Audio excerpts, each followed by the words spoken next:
Hi guys, welcome along to Make Snacks Not War. Today we're going to be making kombucha.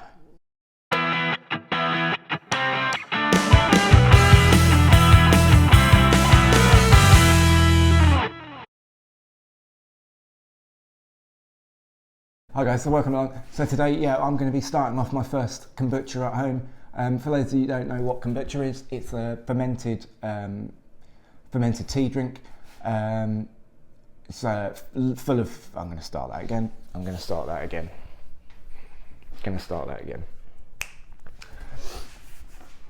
Hi guys, so today hi guys, welcome along to Make Snacks Not War. Today we're going to get my first kombucha going at home. So for those of you who don't know what kombucha is, it's essentially a slightly sour, slightly carbonated, fermented drink. It's usually made from sweetened tea, but you can make it from fruit juices, any sort of herbal infusion, rose water or saffron or lemon verbena or any sort of thing you can think of really. But today what we're going to do is we're just going to get going with the basic green tea kombucha, just to sort of get you all introduced to the idea. It's my first one at home, so I need to get my own little SCOBY growing. So the SCOBY is the raft that you'll see growing on if you've seen jars of kombucha before. They have the raft sort of floating on. That is the SCOBY. So SCOBY is the symbiotic culture of bacteria and yeast and bacteria. SCOBY, the bacteria and yeast. So because I don't have my own SCOBY at home at the moment, I went ahead and I ordered a starter kit from the guys at Fix 8 there. I'll leave a link in the description below. If you do want to go ahead, grab yourself a starter kit. It comes with everything you need to get going and make your first kombucha. And then, like I say, like most things fermenting, once you get going with it, you will become slightly obsessed, I think, and you'll have jars of kombucha all over the place. So like I say, if you do want to pick one of these kits up, links down below.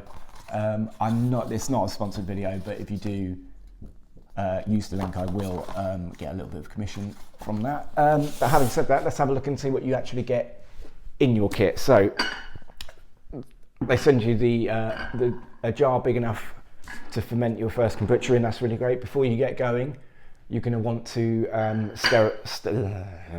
going to take that off and stop hitting it. Just put it over here. That's what I'm going to do. I'm not good at unboxings. It's not even in a box. So let's talk about what you get in your kit from the guys at Fix 8. So first thing you get is your kilner jar. That's big enough to brew your kombucha in. You're going to get a sachet of sugar and green tea mix.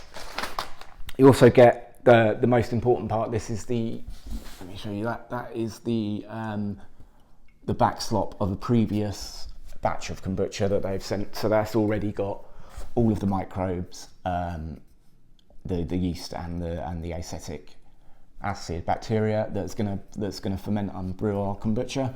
So we don't have a SCOBY at the moment, like I said, but one will grow from the microbes in there.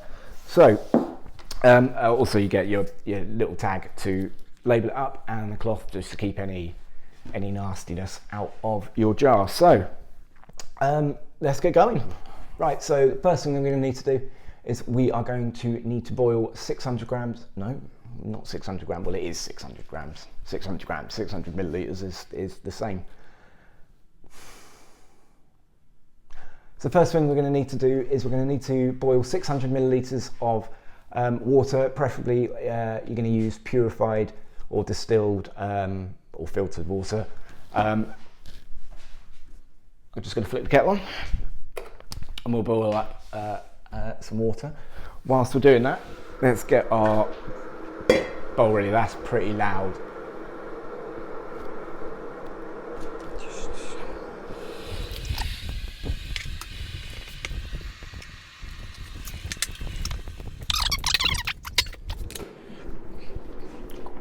Right, cool. Cool, so now the kettle's boiled. Let's grab a bowl. What we're going to do is we are going to grab that. Right, so now the kettle's boiled. let's grab that quickly. What we're going to do is we are going to pour 600 millilitres of water, like I said before, into our bowl. Get that in there.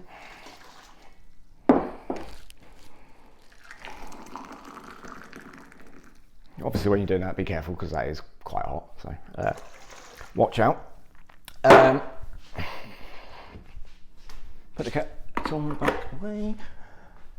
Right, then we get into our water. We are going to need to put 15 grams or 4 heaped teaspoons of our tablespoons. Hang on.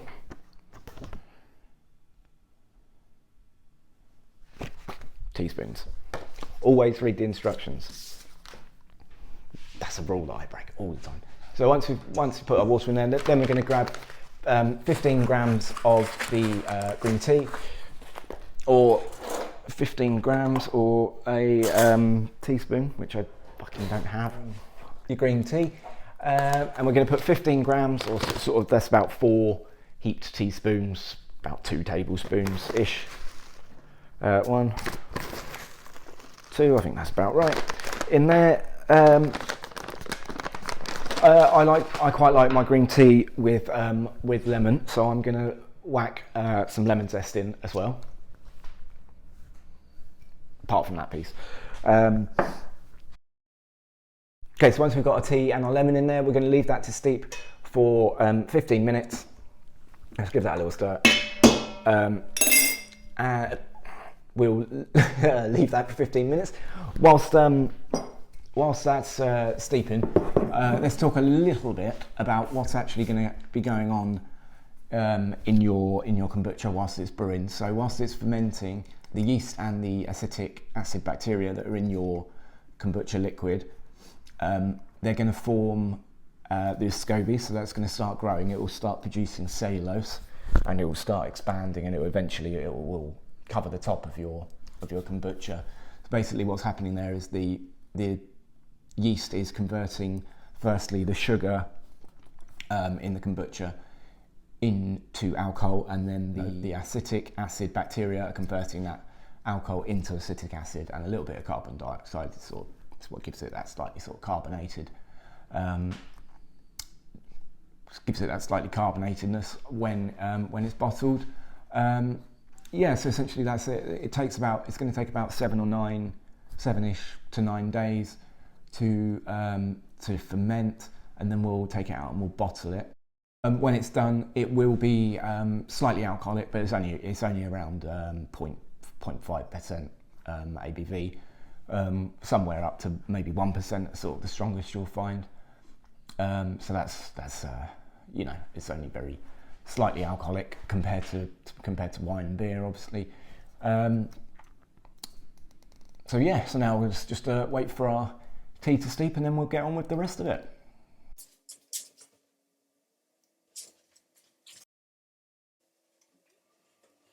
Okay, so now our tea's nicely brewed. What we're going to do is we're going to strain our tea into our jar, and then add our sugar. But first, before we do that, we're going to need to make sure that we wash our hands. All the little microbes and things that we're putting into our kombucha and into our ferment, they are quite delicate. They don't like any foreign nasties in there with them. So we're just going to give our hands a nice little wash before we get going. So we can do that.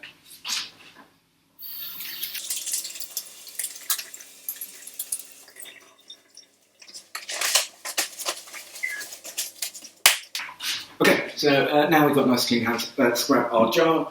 We're going to need a sieve, so let's grab one of those. And let's try and sieve this in here without it going everywhere.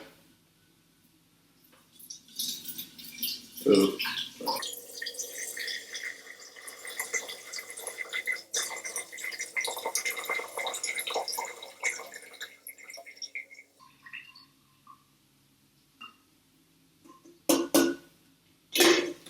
There we go.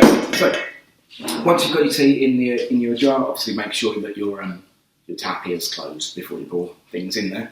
Once you've done that, grab your bag of sugar, the recipe says 140 grams. There's 150 grams in this bag. Just to prove a point that you don't need to worry so much, I'm going to put all of this in. Basically, the extra sugar is just going to lead to a little bit of extra carbonation when it's bottled, so it'll be a little bit fizzier than it would be, but 10 grams is not going to explode, certainly. So, get your spoon. We'll give that a stir. Make sure all the sugar is dissolved before you move on to the next steps. Give that a little stir until then.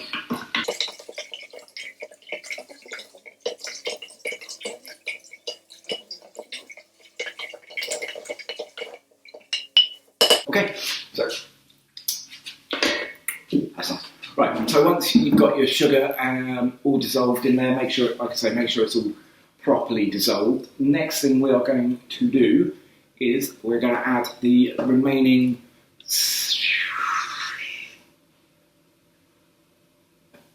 once all your sugar is dissolved in your tea, what we're going to do then is we're going to add the remaining 1400 millilitres of water. Again, that's the distilled or filtered preferably. I've got mine here, so we're just going to pour that in. I've already measured it out.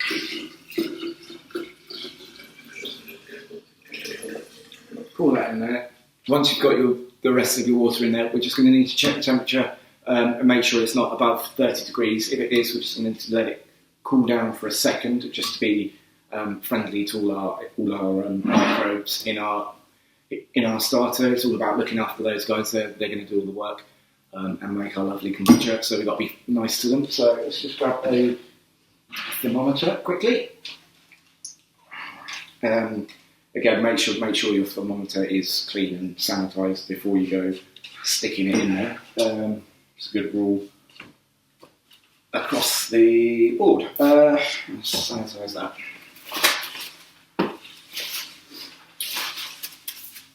Right, so let's just check that this is not above 30 degrees.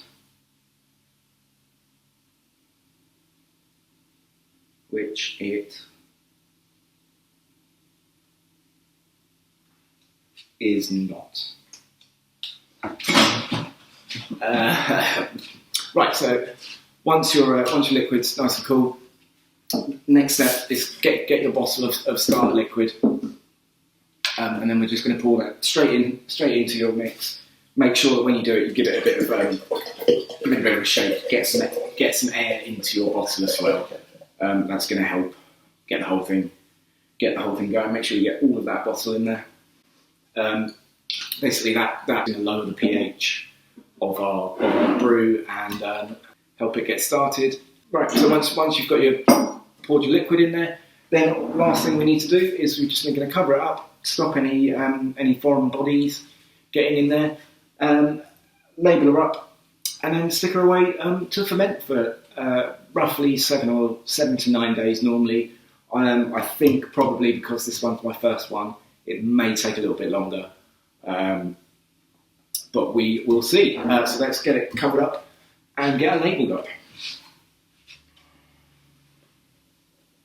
So when you're covering it up, just want to loosely put your cloth over. It's all included in the kit. It comes with a little elastic band, just like that. We want it to be able to breathe, but obviously keep any nastiness out. Then we're going to label her up.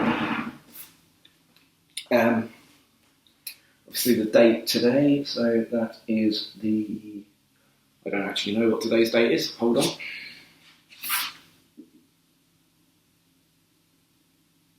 Please tell me that you're still. Okay, so once you've got your jar all covered up, then we're going to label her up. So you want to stick the date on, so 21. We're going to check it in 9 days' time, so that's the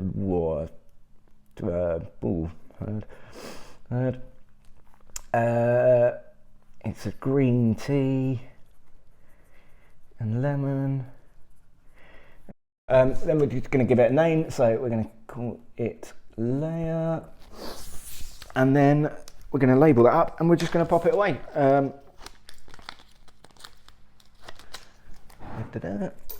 Stick that label on there. Get that on straight. Get that on there. Right. stick this away. We'll come back in, like I say, 7 to 9 days. We'll check. We'll go through bottling up and how long you can keep it in the fridge and all that. We'll go through looking after your SCOBY once it's. We'll go through how to look after your SCOBY in between batches of kombucha, or how to move it straight into a new one. All in the next installment of our kombucha video. So check back. If it's done, I'll link it up in the corner there. If it's not, be patient, it's coming. I'll see you next time. Bye.